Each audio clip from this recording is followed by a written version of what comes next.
We have all the records. We keep property records and photographs from families and pictures of houses with what they looked like when they were first built. Wow. We can pull out just about any file. When we did our historic district survey in 1994, we have tons of records on all the properties in the historic district.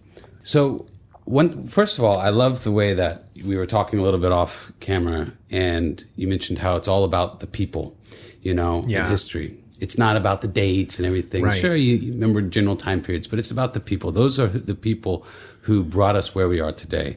Winter Garden is very different than it was. So what do you attribute to a lot of this, where we are now and where we were then, even maybe 20 years ago, 30 years ago? Yeah, it's really a story of resurrection and renaissance. A handful of people, a lot of people who were living in the area, still after the freezes of the 80s. I mean, the town wasn't completely abandoned, but a lot of businesses did close on Plant Street, most of them. But people worked at Disney or Martin Marietta. They were working and they were still living here. And Disney had just come out around Disney that was time in of the early 70s, 1970. Right. So, yeah. Still fresh. So there was that. But post-freeze, nothing much was happening here. And a lot of people just said, well, this is our hometown. It should be alive. What can we do to draw people here? So early 90s, they applied for grants from the Main Street program, which is a national program that grants people money to improve their downtowns. And Winter Garden was one of them.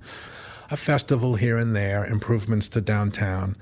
That was the early 90s. Eventually that morphed into the Winter Garden Heritage Foundation. But in 1993, 1994, the West Orange Trail came through. We had a freight, but was rarely used. There wasn't much to bring anymore. There wasn't citrus, and trucks had taken over so much of freight shipping anyway. So we had these railroad tracks that weren't used, and they built a trail along it. Eventually, they moved the tracks out just to make it neater, so they could really widen the street, and they brought out the improvements you see today. And by 2003, they had landscaped the center. They put up the clock tower and Centennial Plaza. Was the bike trail an instant success? Almost immediately. This was the early 90s. The Rails to Trails movement was getting a lot of publicity, and almost at once, tens of thousands of people started just biking through. Basically, empty-ish downtown. They still had the tracks at that point and a metal fence separating the trail from the tracks so that people wouldn't fall over and hurt themselves. But yeah, it was a success. I remember coming through and stopping at a place called Downtown Brown's, which is where the new New York bagel place is now. Yeah. And they hadn't yet put up those two new buildings next to Downtown Brown's, the one where Axum is and the one where Urban Flats is. That was an empty spot.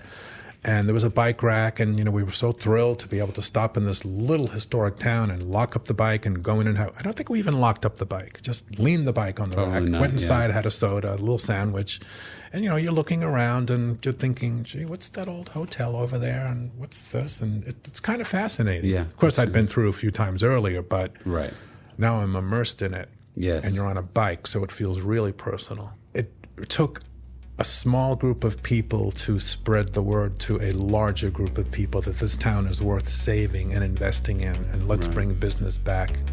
And it happened. Without losing that feel. Yeah, we had all the architecture.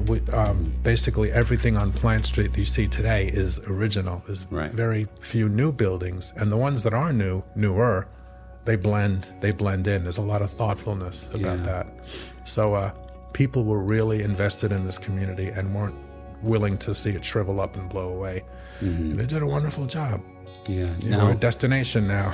I want to ask you if there's any way people can reach out to the foundation, experience the foundation, support the foundation. Anything you have to say? Yes, go to our website. You'll see my email and links. You become a member. We have really good affordable membership rates, and it's about supporting us and keeping people's history alive and preserved and collected. Come see the museums.